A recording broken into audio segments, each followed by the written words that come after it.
This is how we see the future of Katanino Forest Reserve. A fully restored forest with enhanced biodiversity that would be able to support communities adjacent to this particular reserve. Of course, we want to see enhanced governance structures that would be responsible for the management of this reserve in the long run.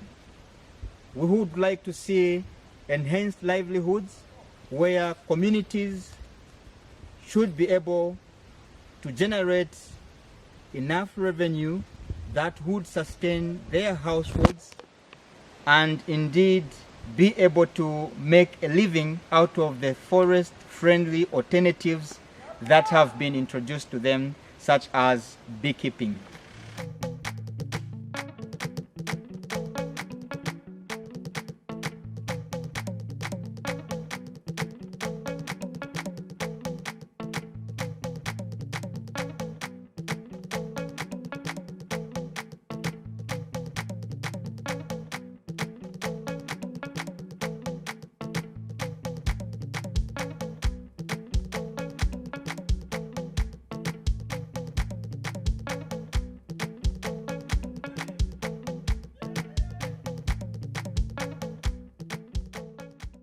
My name is Tabetha Chibuye. I'm from Serenja village, Katanino Forest. The one who trained me to become a forest ranger is the WeForest and the forest department. People cutting trees, then others making kilns for charcoal burning, others they take charcoal for selling. You can see someone has cut the tree to make charcoal. This is not good for everyone.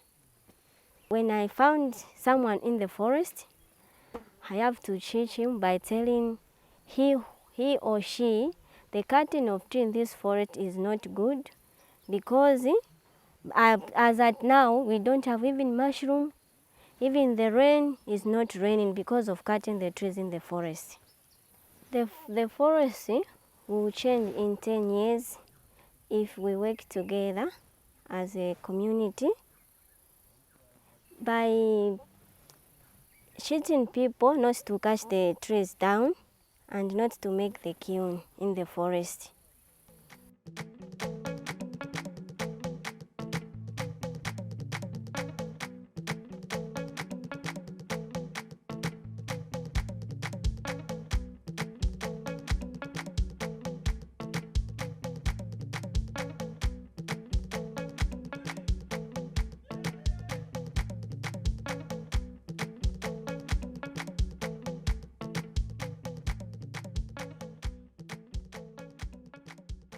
Kwena ba Lubinga kwamba la meeting tuachipatia enya training ya chiwa gune mukuyumfanya bukantu mama tubikireme wa mama ENR batusambisha ifituringiro kusunga ama ENR ya pakwata tona wire shirempanga ukwati nenshi mushirya shasungwa bwino bana chibura mweshi kucha kwati sunge buno shirempanga okutemamo ifiti nane bakalumba na chitota pakusanga okwe bati fyefi batwikire fyatiba ne kubombera ne kusanga bati tusambirisha bwino ne kwishiba okwe bati ile mpanga tatona wire pakuti kunu moku ile mpanga ya leo naika para twale oche pano lelo baba ne kutusambisha okwe bati kwishiba ne fyakocha ne kuseba ukupanga ma boundary mudi watawulingiro kutorokela kumubyobe mudi odinge chabe wa usunga bwino mwa seba momudya tawudingiro kona ule fintu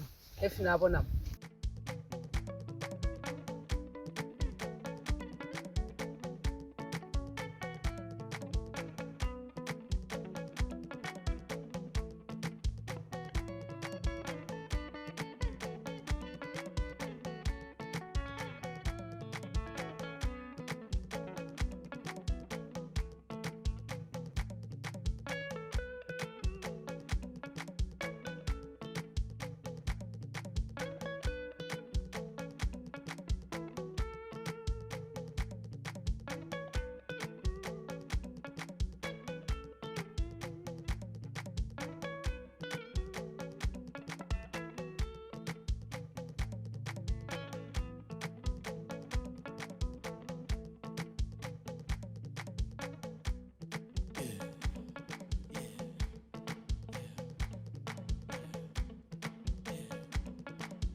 With assisted natural regeneration, you focus on the natural regeneration that's occurring, and you try to give them some help by clearing fire boundaries around the plot, by doing some weeding around the seedling.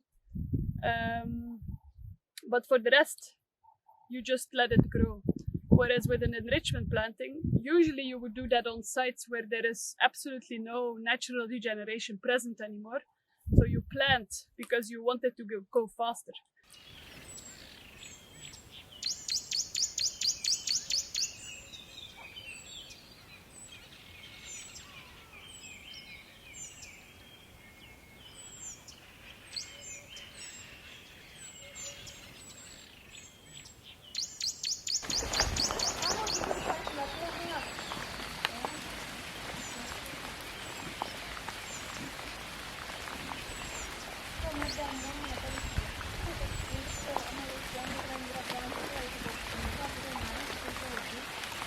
So these seedlings are coming from some commercial farmers, and others are coming from the community in Luansha. So what is happening is that we have these seedlings delivered here, then we're using them for enrichment planting in the forest reserve. So we have 2 nursery workers that are employed here that manage these seedlings on a day-to-day basis. Then after that, once we are done with the monitoring this year for mortality rate for the ones that we planted in December, we will be able to replace most of those plants. I think like we noticed in the other planting sites where we had no seedlings, we'll be able to replace some of these.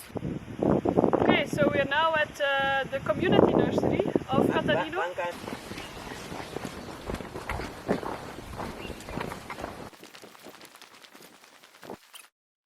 This is what I'm doing here. We are pumping using the treadle pump, as you can see.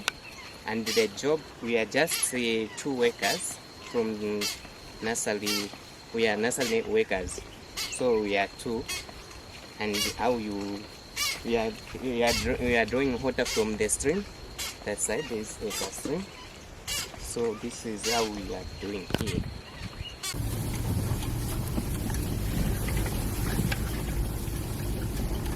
Welcome to WeForest's enrichment planting site in Katanino Forest Reserve.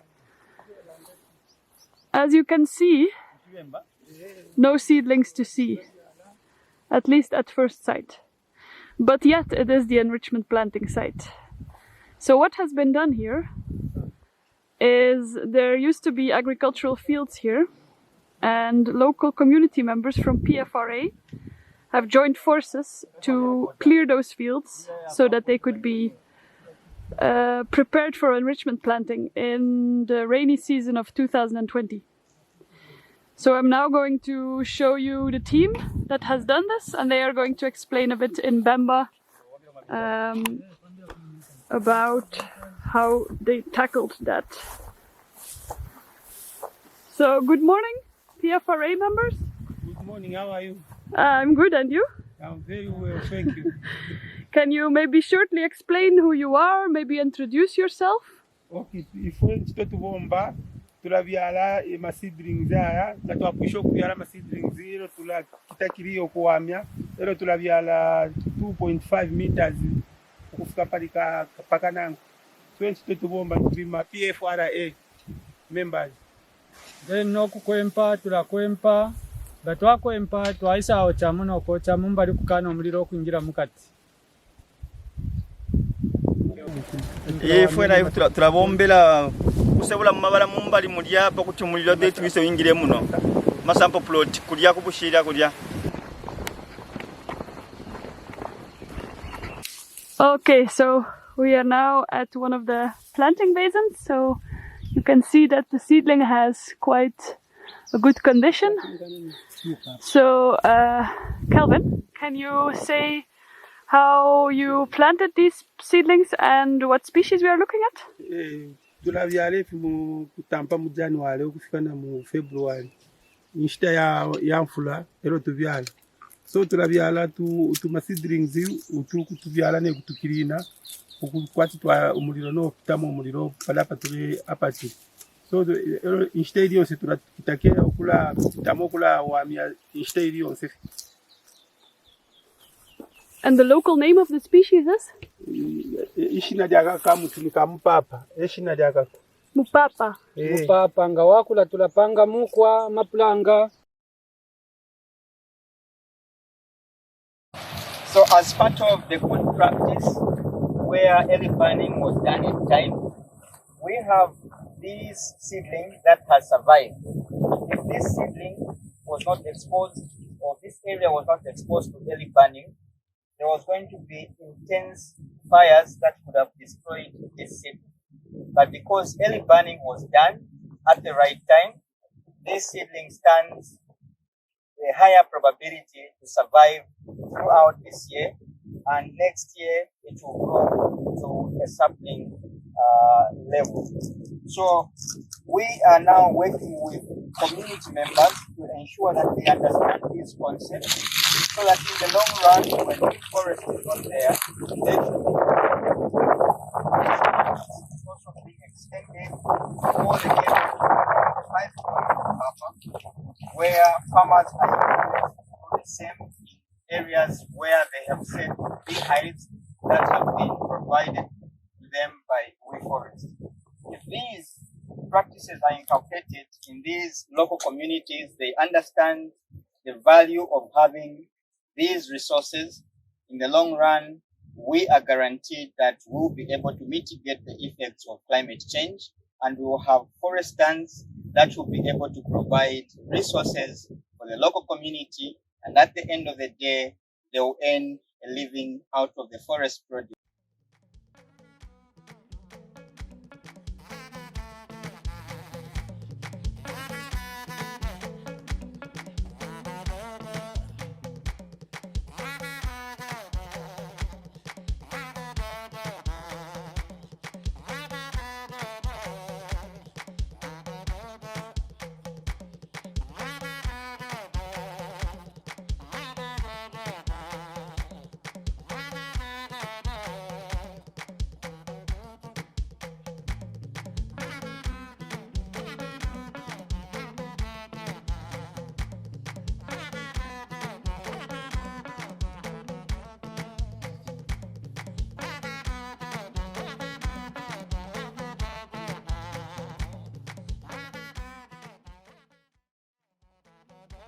Our monitoring and evaluation strategy is enshrined in the Katanino Forest Restoration Project ultimate goal, which is centered on enhancing the local structures in participating in the restoration activities and also in the sustainable forest management in the long term.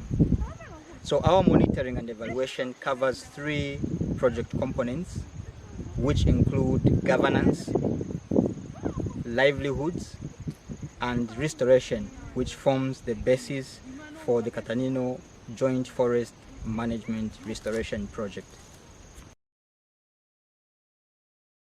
In our community-based monitoring approach, we are measuring the forest cover change for the entire forest landscape, which includes the forest reserve as well as forested areas within the 5-kilometer buffer. Then we are also tracking livelihood indicators such as food security as well as income levels for the community adjacent to this forest reserve. So we are measuring all these indicators that are linked to the forest restoration project because we want to keep track at what pace are we moving towards having a fully functional forest ecosystem that will be able to provide forest ecosystem services to the community adjacent to this forest reserve as well as to the environment at large. So the question is, how are we monitoring assisted natural regeneration activities? So as WeForest, we are implementing a community-based monitoring system where we have trained community members in data collection. So we have trained enumerators as well as participatory forest resource assessment teams, whom we are working with in conducting compliance surveys, where we keep track of practices such as ring weeding. Then we are also keeping track of fire break maintenance and weed suppression. So under the enrichment program, we are also carrying out surveys where we check for survival rate of seedlings that were introduced in highly degraded areas within the forest reserve. We are also working with the participatory forest resource assessment teams in carrying out forest inventories in these permanent monitoring plots. For instance, data collection was done by WeForest jointly with the participatory forest resource assessment team that mapped these samplings, and in years to come we'll keep tracking of the changes that are occurring in the forest cover and in biomass in the forest reserve based on the data that will be coming from these permanent monitoring plots.